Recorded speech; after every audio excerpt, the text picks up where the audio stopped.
everyone, welcome class 12th to today's video lecture. Class today we will start with the third type of financing decision, that is dividend decision. ठीक है class, dividend decision थोड़ा सा lengthy topic है but easy है अगर आप ध्यान से हर पॉइंट को सुनते हैं.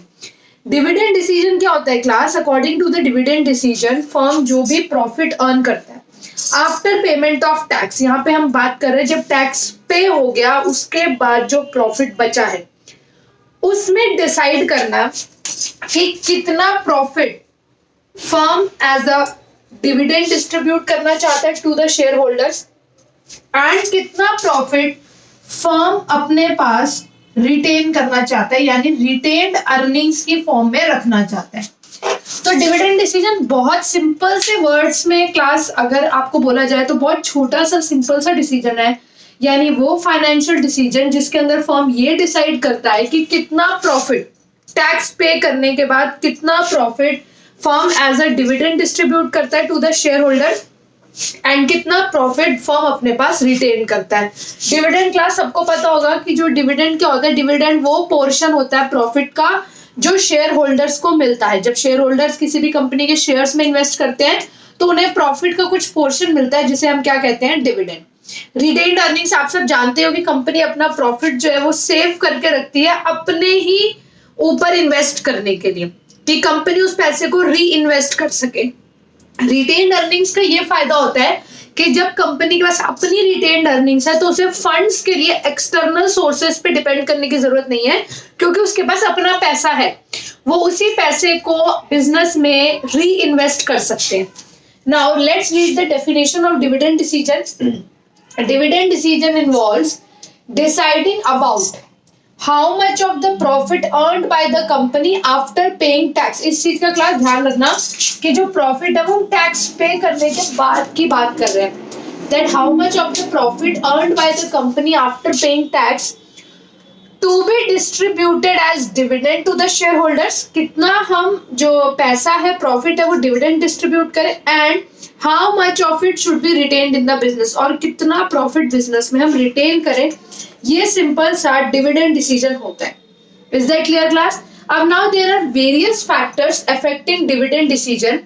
We will discuss each factor one by one, but एक चीज आप ध्यान रखना क्लास जो हमने चैप्टर के स्टार्टिंग में पढ़ी थी कि जब भी हम फाइनेंशियल मैनेजमेंट करते हैं, कोई भी फाइनेंशियल मैनेजमेंट डिसीजन लेते हैं, अल्टीमेट ऑब्जेक्टिव फाइनेंशियल मैनेजमेंट का क्या होता है? To maximise shareholders wealth. हमें हर डिसीजन इस चीज को ध्यान में रखना है कि शेयर होल्डर की वेल्थ बढ़े. याद है हमने ऑब्जेक्टिव्स ऑफ फाइनेंशियल मैनेजमेंट करा था, तो उस चीज को कभी दिमाग से मत निकलने देना. हम कोई भी डिसीजन लेंगे हमारा फोकस यही रहेगा कि शेयर होल्डर की जो वेल्थ है वो मैक्सिमाइज हो.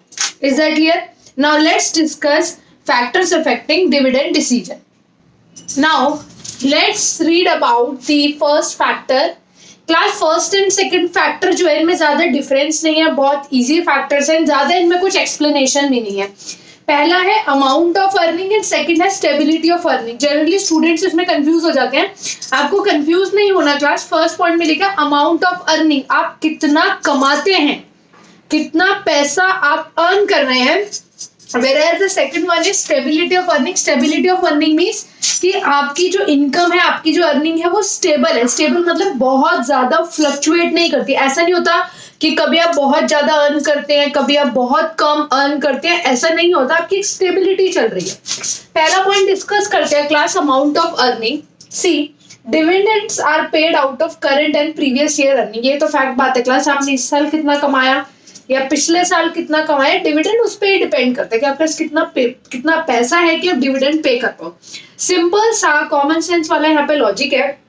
अगर आपकी ज्यादा अर्निंग्स है, more earnings will ensure greater dividend. Simple सी बात है, अगर ज्यादा अर्निंग्स है तो मोर अर्निंग्स जो है class will ensure greater dividend. And वहीं पे क्लास अगर आपकी लेस अर्निंग्स है तो आपका क्या हो जाएगा, low rate of dividend.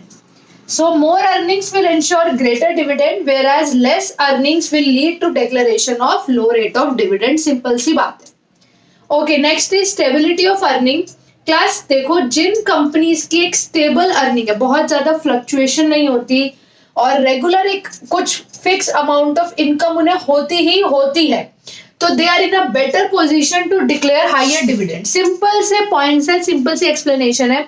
Jin company की अर्निंग्स अच्छी खासी स्टेबिलिटी है, स्टेबल है, they are in a better position to declare higher dividends, whereas company having unstable earning, कभी ज्यादा कभी कम, कभी बहुत ज्यादा अनस्टेबल अर्निंग है, वो क्या देते हैं, स्मॉलर डिविडेंड। जिनकी स्टेबल है, उन्हें पता है इतना पैसा तो हम हर साल कमा ही लेते हैं, अर्निंग रेगुलर है, वो डिक्लेयर करते हैं higher dividends. Is that clear class? Now next let's move to the next factor.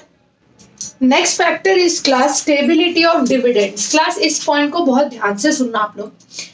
Class देखो, जनरली जो कंपनीज है ना, वो फॉलो करती हैं stable dividend policy. Stable dividend policy क्या होती है कि आप अप्रोक्सीमेटली लगभग हर साल same rate of dividend he declare करते हो।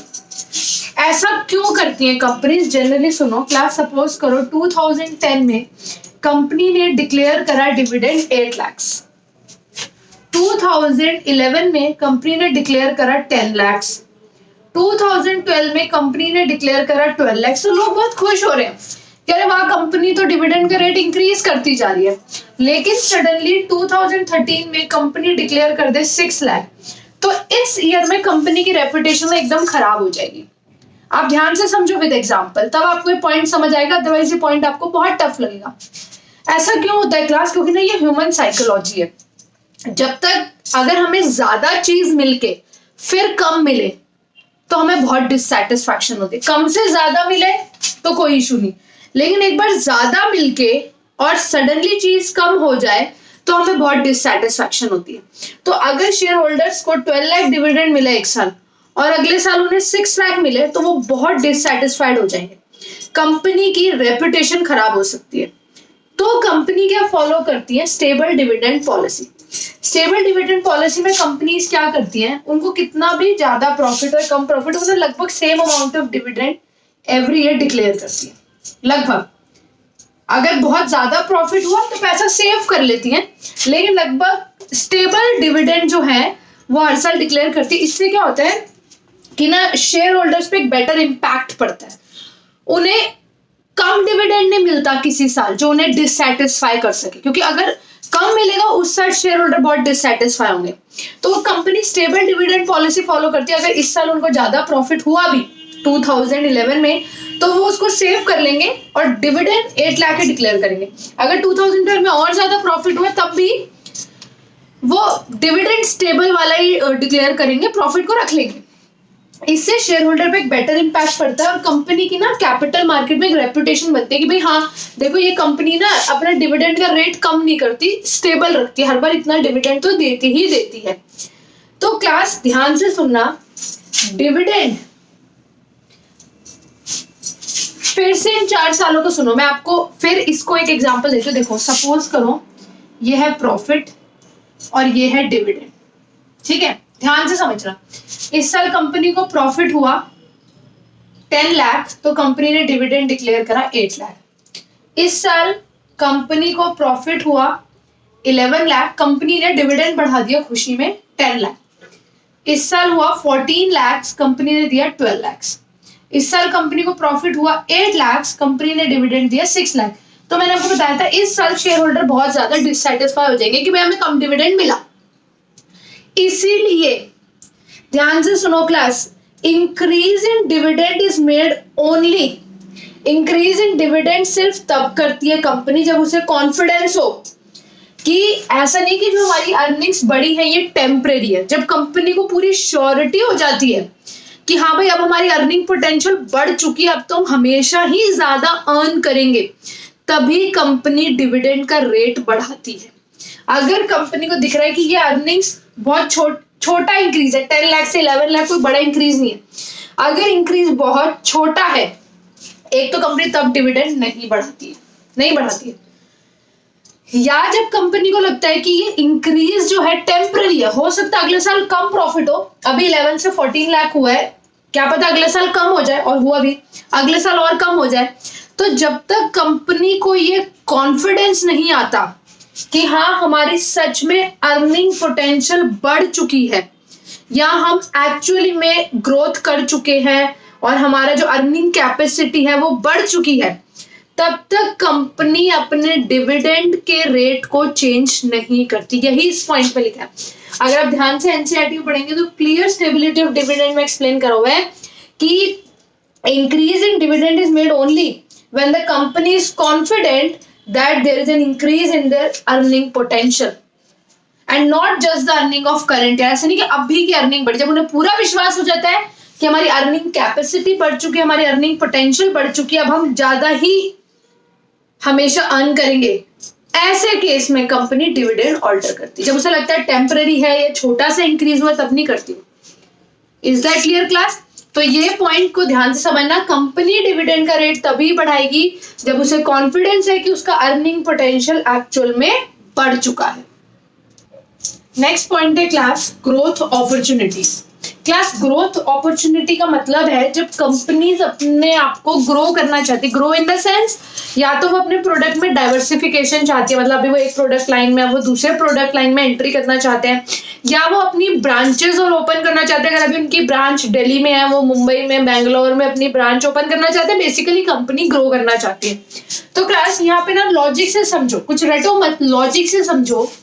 जो कंपनीज के पास ग्रोथ अपॉर्चुनिटी है या जो नियर फ्यूचर में अपने आप को ग्रो करने की सोच रही हैं, जो अपने बिजनेस को बढ़ाने की सोच रही हैं, आप खुद बताओ वो ज्यादा डिविडेंड डिक्लेयर करेंगी या ज्यादा रिटेन्ड अर्निंग करेंगी?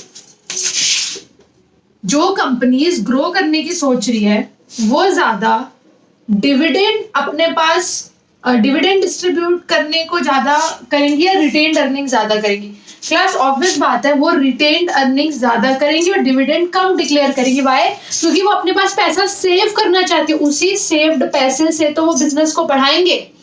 वहीं पे क्लास जिन कंपनीज के पास अभी ग्रोथ अपॉर्चुनिटी नहीं है या जो मैच्योर कंपनीज हैं उनके पास अभी ऐसा कोई प्लान नहीं है कि उन्हें अपना बिजनेस बढ़ाना है या ब्रांचेस को एक्सपैंड करना है, ऐसे केस में वो कंपनीज डिविडेंड ज्यादा डिक्लेयर कर सकती हैं क्योंकि उन्हें रिटेन्ड अर्निंग करने की एज सच नीड नहीं है, क्योंकि उनके पास कोई ग्रोथ अपॉर्चुनिटी नहीं है। तो ऐसे केस में कंपनीज रिटेन्ड अर्निंग कम करेंगे, डिविडेंड ज्यादा डिक्लेयर करेंगी। तो कहने की बात ये है क्लास की जो ग्रोइंग कंपनीज है या जो कंपनीज जिनका ग्रोथ अपॉर्चुनिटी है वो रिटेन्ड अर्निंग्स ज्यादा करती है। Is that clear class? Yes class.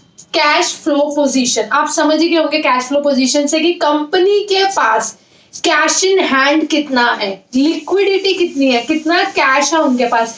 Class बहुत सिंपल सा पॉइंट है, देखो paying dividend involves outflow of cash. सबको पता है अगर आपको डिविडेंड पे करना है यानी कैश फर्म से बाहर जाएगा। अब कंपनी में भी profitable but short on cash. देखो क्लास ये हो सकता है कि कंपनी प्रॉफिट बहुत अर्न करती हो, ठीक है, लेकिन कैश कम हो उसके पास। ये तो ऑब्वियस बात है, कंपनी प्रॉफिटेबल है, उसके पास बिल्स रिसीवेबल के ऑप्शन ज्यादा है, डेटर्स ज्यादा है, तो कैश की कमी हो सकती है। प्रॉफिट वो अच्छा अर्न कर रही है बट कैश कम हो सकता है अगर फ्यूचर उसको पेमेंट्स होनी है तो कंपनी में भी प्रॉफिट अच्छा खासा कमा रही हो बट शॉर्ट ऑन कैश। अब बड़ा सिंपल सा पॉइंट है जो मेन एक्सप्लेनेशन वो देखो, company declare high rate of dividend only when they have surplus cash. जब आपके पास बहुत ज्यादा कैश होता है, आपकी लिक्विडिटी अच्छी होती है, तब आप high rate of dividend declare करते हो।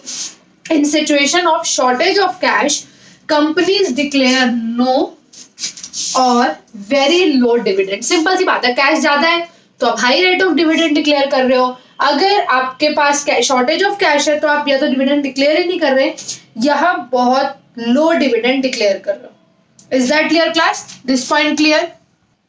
Yes class. Next point is share holders preference. देखो क्लास, शेयर होल्डर्स कंपनी के बहुत इंपॉर्टेंट स्टेक होल्डर्स होते हैं, उनके इंटरेस्ट को कंपनी इग्नोर नहीं कर सकती। शेयर होल्डर आपकी कंपनी में पैसा लगा रहे हैं तो आप उनकी एक्सपेक्टेशंस को इग्नोर नहीं कर सकते। कंपनी के लिए अपने शेयर होल्डर के इंटरेस्ट का ध्यान रखना बहुत जरूरी है। अब आपको ये एग्जांपल से समझ आ जाएगा क्लास, बहुत ध्यान से एग्जांपल को समझो।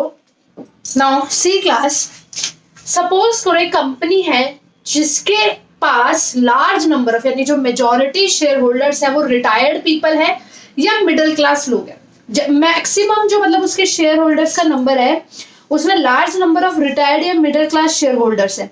देन क्लास ऐसे केस में ये जो कंपनी है ये डिविडेंड ज्यादा डिक्लेयर करेगी, ठीक है, और रिटेन्ड अर्निंग कम करेगी। क्यों? क्योंकि उसको अपने शेयर होल्डर्स के इंटरेस्ट का ध्यान रखना। अगर रिटायर्ड पीपल है कंपनी के शेयर होल्डर्स, मिडिल क्लास लोग हैं कंपनी के शेयर होल्डर ज्यादातर, तो देखो वो लोग जो है वो डिविडेंड पे डिपेंड करते हैं। डिविडेंड उनको चाहिए क्योंकि वो ऑलरेडी रिटायर्ड है, मिडिल क्लास लोग हैं, तो उन्हें डिविडेंड जो है उन्हें अपने लाइवलीहुड के लिए चाहिए, बहुत इंपॉर्टेंट है उनके लिए। तो ऐसे केस में कंपनी उनका ध्यान रखते हुए डिविडेंड ज्यादा डिक्लेयर करती है और रिटेन्ड अर्निंग कम करती है।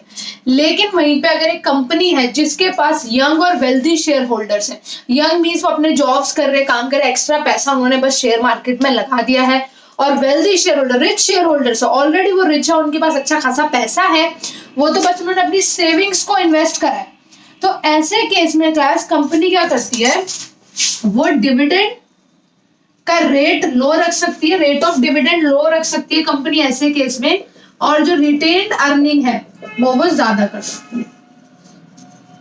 ये कॉमन सेंस वाले पॉइंट है क्लास, इनको आपको लॉजिक से समझोगे तो कोई भी दिक्कत नहीं होने वाली कि भाई अगर कंपनी के पास यंग और वेल्दी शेयर होल्डर्स है, अच्छे खासे पैसे वाले शेयर होल्डर्स हैं, तो ऐसे केस में कंपनी डिविडेंड का रेट लो रख सकती है क्योंकि वो कंपनी के डिविडेंड पे पूरी तरह डिपेंड नहीं करते हैं और कंपनी ज्यादा अपने पास रिटेन्ड अर्निंग कर सकती है। Is that clear class? Yes class. Next point is taxation policy.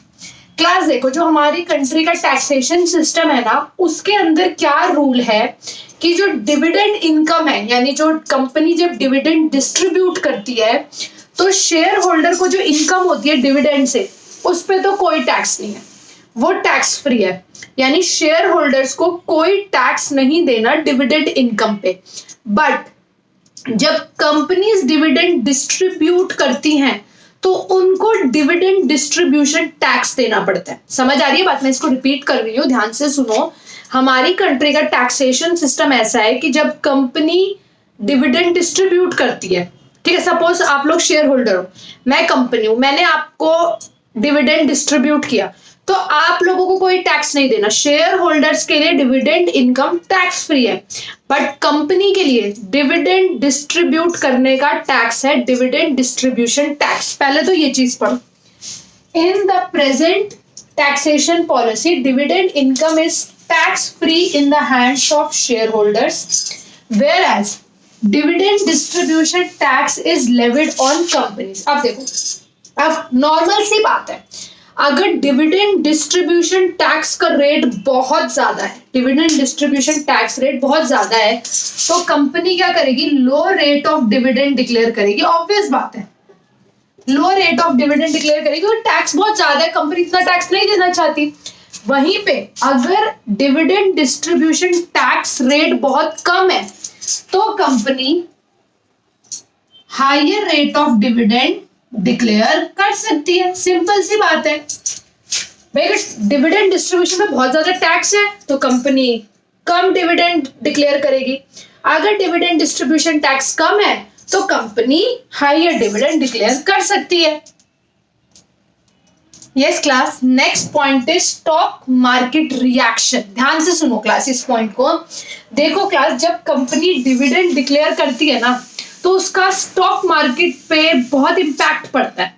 सुनो मैं क्या बोल रही हूँ। जब कंपनी डिविडेंड डिक्लेयर करती है, मतलब रिलायंस ने डिविडेंड डिक्लेयर करा इस साल, टाटा ने डिविडेंड डिक्लेयर करा इस साल, तो उसका इंपैक्ट स्टॉक मार्केट पे पड़ता है, लोग रिएक्ट करते हैं। जैसे फॉर एग्जाम्पल, अगर सपोज करो कंपनी ने जो डिविडेंड है वो बहुत हाई डिक्लेयर करा इस बार, बहुत ज्यादा डिविडेंड डिक्लेयर करा, तो क्लास ये जो न्यूज है ना, ये स्टॉक मार्केट में गुड न्यूज मानी जाएगी कि वाओ यार, रिलायंस ने, जो भी कंपनी है, उसने इतना ज्यादा डिविडेंड डिक्लेयर करा, उसके शेयर होल्डर्स बहुत खुश हो जाएंगे, और जो दूसरे शेयर होल्डर्स हैं जो उस कंपनी के है भी नहीं, वो भी ध्यान से देखेंगे यार वाह, इस कंपनी ने तो बहुत ज्यादा डिविडेंड डिक्लेयर करा, एंड पूरी मार्केट में कंपनी की रेपुटेशन बढ़ जाएगी। कंपनी की जो सिक्योरिटीज हैं, यानी जो शेयर्स, डिबेंचर्स हैं, उनके प्राइसेस बढ़ जाएंगे, क्योंकि पूरे स्टॉक मार्केट में एक कंपनी का पॉजिटिव इंपैक्ट क्रिएट हो जाएगा कि यार कंपनी ने इतना higher rate of dividend declare करा, कंपनी तो बहुत बढ़िया है, उसके शेयर्स की, उसके डिबेंचर्स की, उसकी सिक्योरिटीज की डिमांड बढ़ जाएगी एंड उनके प्राइसेस बढ़ जाएंगे। मतलब बहुत पॉजिटिव रिएक्शन मिलेगा कंपनी को जब वो higher rate of dividend declare करेगी।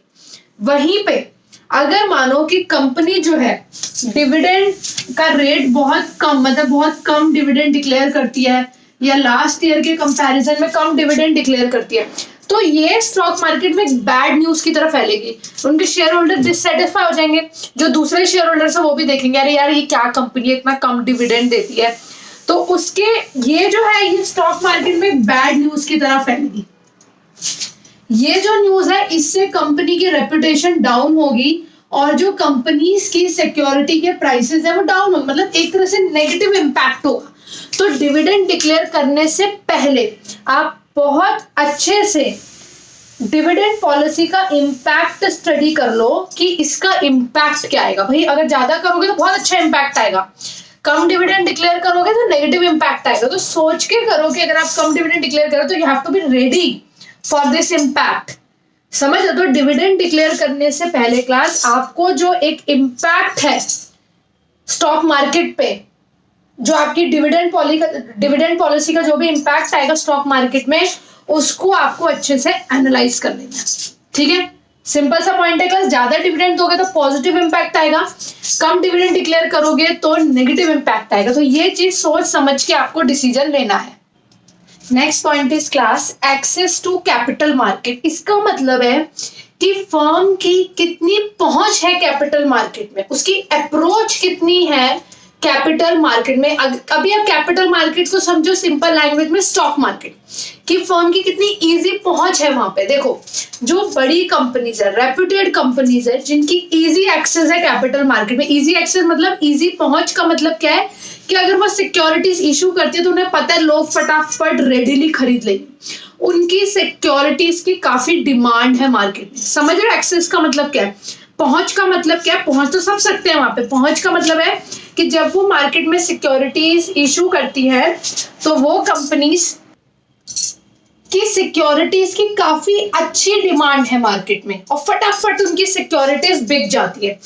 ऐसे केस में क्लास जिन फर्म का इजी एक्सेस है कैपिटल मार्केट में, वो फर्म्स ज्यादा रिटेन अर्निंग करने की हेडेक नहीं लेती। क्यों? उन्हें पता, उन्हें जब फंड्स की जरूरत होगी वो कैपिटल मार्केट में सिक्योरिटीज इशू करेंगे और उनके पास अच्छा खासा पब्लिक पैसा दे देगी।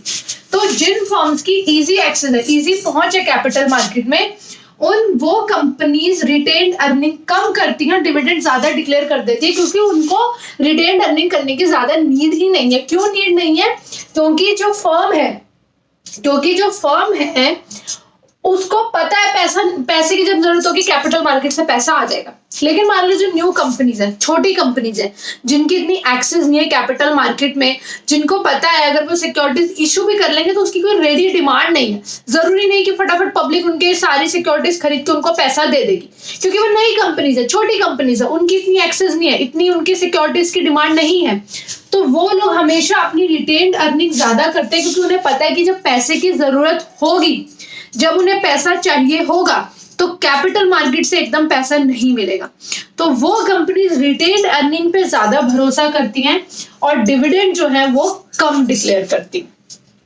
Yes class, next point legal constant. बहुत सिंपल पॉइंट है, इसमें ज्यादा कुछ एक्सप्लेनेशन नहीं है, आपकी एनसीईआरटी में भी सिंपल पॉइंट है क्लास, कि कंपनी को डिविडेंड डिक्लेयर करते टाइम कंपनीज एक्ट की प्रोविजंस का ध्यान रखना है। आप कंपनीज एक्ट की कोई भी प्रोविजन या रूल को तोड़ के डिविडेंड डिक्लेयर नहीं कर सकते।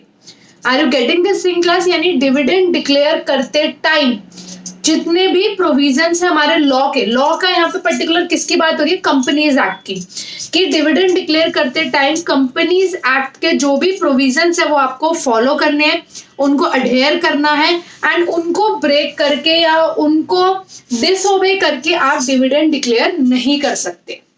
Now the last factor class, contractual constant. Class देखो, सपोज एक कंपनी है एबीसी लिमिटेड, आपको एग्जांपल से अच्छे समझ आएगा, एंड उसने बैंक से लोन लिया। ठीक है, कंपनी ने बैंक से लोन लिया कुछ 100 करोड़ का, ठीक है, काफी बड़े अमाउंट का लोन लिया कंपनी ने बैंक से।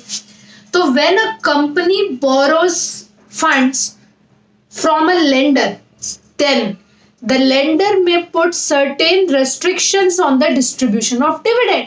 तो तो अब बैंक अपना एक एग्रीमेंट बनाएगा और बैंक उस एग्रीमेंट में अगर ये लिख दे कि भाई जो ये कंपनी है वो डिविडेंड 40% ऑफ प्रॉफिट से ज्यादा डिक्लेयर नहीं करेगी, यानी कंपनी को जो डिविडेंड डिक्लेयर करना है वो मैक्सिमम 40% ऑफ अपना प्रॉफिट करना है, इससे ज्यादा नहीं। क्यों लगाई बैंक ने रिस्ट्रिक्शन? आप समझ सकते हो कि बैंक ने रिस्ट्रिक्शन क्यों लगाई। बैंक ने रिस्ट्रिक्शन इसलिए लगाई कि कंपनी अपना सारा पैसा डिविडेंड डिक्लेयर करने में ना लगा दी, क्योंकि भाई बैंक को अपना लोन और अपना इंटरेस्ट भी चाहिए। उसकी सेफ्टी के लिए बैंक चाहता है कि कंपनी रिटेन्ड अर्निंग करे, ताकि अगर कंपनी का पैसा ना हो कल को या कम प्रॉफिट अर्न करे तो वो कंपनी अपनी सेविंग्स में से बैंक को दे सके। तो कई बार जब कंपनी लेंडर से लोन लेती है तो जो लेंडर है वो कुछ रेस्ट्रिक्शंस लगा सकता है कंपनी पे। Are you getting this thing?